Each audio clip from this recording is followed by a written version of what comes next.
أعوذ بالله من الشيطان الرجيم. بسم الله الرحمن الرحيم.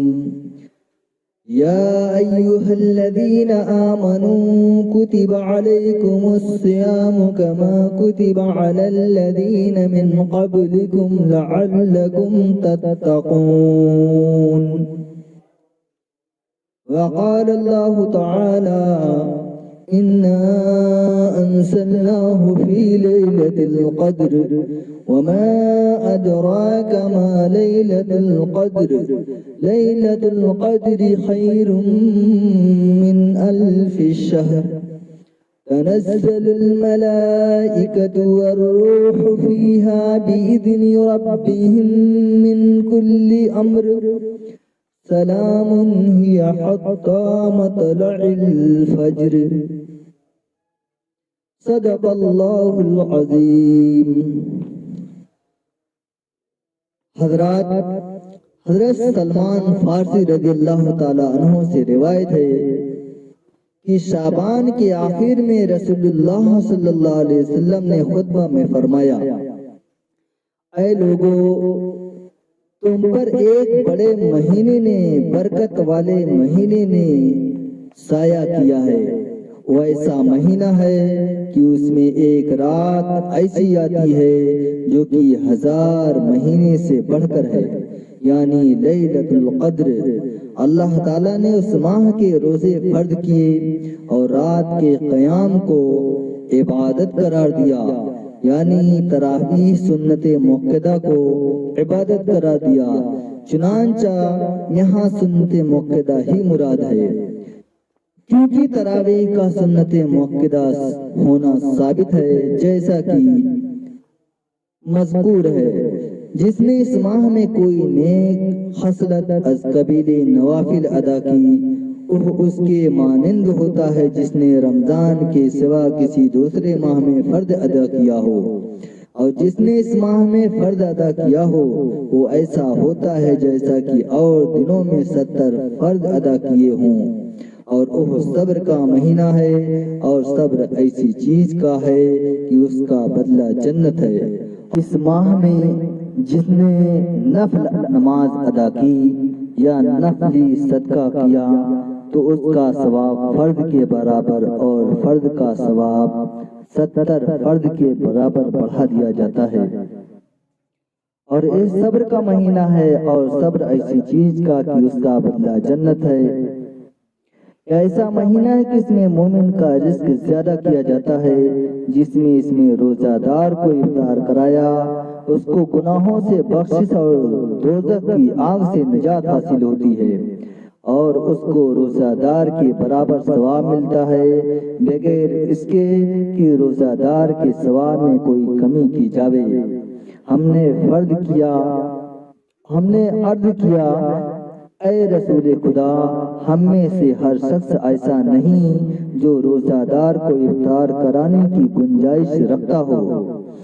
حضرت صلی اللہ علیہ وسلم نے ارشاد فرمایا کہ ثواب تو اللہ تعالیٰ اس کو عطا فرماتا ہے جو کہ روزہ دار کو دودھ کے ایک گھونٹ یا ایک کھجور یا ایک پانی کے گھونٹ وغیرہ سے افطار کرا دے. اور جو شخص روزہ دار کو پیٹ بھر کر کھانا کھلا دے اس کو اللہ تعالیٰ میرے حوض یعنی حوض کوثر سے سیراب کرے گا، پھر اس کو جنت میں داخل ہونے تک پیاس ہی نہ لگے گی. اور یہ معلوم ہی ہے کہ جنت میں پیاس ہی نہیں لگتی، لقولہ تعالی انک لا تظمأ فیہا. اور یہ ایسا مہینہ ہے کہ اس کا اول حصہ یعنی عشر اولا رحمت ہے، اور درمیانی اس کا حصہ مغفرت ہے، اور اخیر حصہ اس کا آگ سے آزادی ہے. اور جس نے اس ماہ میں اپنے باندی غلام سے بوجھ ہلکا کیا یعنی ان سے خدمت لینے میں تخفیف کر دی، اس کو اللہ تعالیٰ بخش دیتا ہے اور دوزخ کی آگ سے آزاد کر دیتا ہے. پہلے آپ کو ایک آیت سنائی گئی تھی، اس کا ترجمہ یہ ہے: یا ایھا الذین آمنوا کتب علیکم الصیام کما کتب علی الذین من قبلکم لعلکم تتقون۔ ارشاد فرمایا حق تعالی شانہ نے کہ اے مومنوں، فرض کیے گئے تم پر روزے جیسا کہ فرض کیے گئے تھے تم سے پہلے لوگوں پر، تاکہ تم بچو گناہوں سے اور دوزخ کی آگ سے۔ اور اللہ تعالیٰ نے فرمایا انزلناہ فی لیلۃ القدر، یعنی اس قرآن کو ہم نے لیلۃ القدر میں اتارا ہے۔ لیلۃ القدر 1000 مہینوں سے بہتر ہے۔ مراد اس سے یہ ہے کہ 1000 مہینوں میں جو عبادت بندہ کر سکتا ہے، صرف اس لیلۃ القدر میں عبادت کر کے ان 1000 مہینوں سے زیادہ ثواب کما سکتا ہے اور دوزخ سے چھٹکارا پا سکتا ہے۔ ارشاد فرمایا رسول اللہ صلی اللہ علیہ وسلم نے کہ تمہارے پاس رمضان آ گیا ہے، رمضان کا مبارک مہینہ آ گیا ہے، اللہ تعالیٰ نے اس کے روزے تم پر فرض کیے ہیں، اس میں جنت کے دروازے کھول دیے جاتے ہیں اور دوزخ کے دروازے بند کر دیے جاتے ہیں اور سرکش شیطان کو توق پہنائے جاتے ہیں۔ اللہ کے واسطے اس میں ایک رات ہے جو 1000 ماہ سے بہتر ہے۔ جو شخص اس رات کی خیر و برکت سے محروم رہا وہ بالکل ہی محروم رہا۔ اور ارشاد فرمایا رسول اللہ صلی اللہ علیہ وسلم نے جبکہ رمضان شریف شروع ہو چکا تھا، بے شک یہ مہینہ آیا تمہارے پاس اور اس میں ایک رات ہے جو 1000 ماہ سے بہتر ہے۔ جو اس سے محروم رہا وہ سب بھلائیوں سے محروم رہا اور نہیں محروم ہوتا اس سے مگر ہر بے نصیب۔ یہ حدیث ابن ماجہ کی ہے۔ اور اللہ تبارک تعالیٰ نے فرمایا کہ اس قرآن کو شہر رمضان الذی انزل فیہ القرآن، کہ رمضان کا مہینہ وہ مہینہ ہے جس میں قرآن جیسی مقدس کتاب نازل کی گئی۔ چاروں آسمانی کتابوں میں سے قرآن سب سے مقدس، سب سے افضل ہے۔ یہ قرآن اس مہینے میں نازل ہوئی، اس سے بڑھ کر اس مہینے کی فضیلت اور کیا ہو سکتی ہے۔ آپ صلی اللہ علیہ وسلم نے فرمایا کہ بلا عذر اگر کسی نے ایک روزہ بھی چھوڑ دیا تو اس کے بدلے وہ پوری زندگی روزہ رکھتے رہے اس کا ثواب نہیں حاصل کر سکتا۔ تو میرے دینی بھائیوں، ایک مبارک مہینہ ہے، تمام برائیوں کو پشت ڈال کر ذکر و اذکار، قرآن کی تلاوت، اللہ کی فرما برداری میں اس ماہ کو گزاریے۔ ویسے بھی ہم پر مصیبت اور بلاؤں کے پہاڑ مدلاتے رہتے ہیں، روزی انسانوں کی بند ہو چکی ہے، بیماریوں کا واویلا مچا ہے، سرکار بھی اس کا ناجائز فائدہ اٹھا رہی ہے اور پھر بھی ہم مسلمان آنکھیں نہیں کھول رہے ہیں۔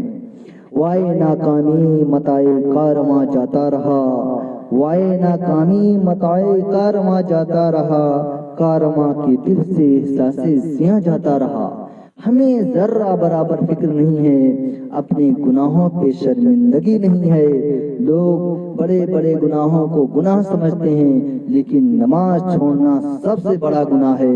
اتنا بڑا گناہ ہے کہ نماز تارک نماز کفر کی حدود میں داخل ہو جاتا ہے۔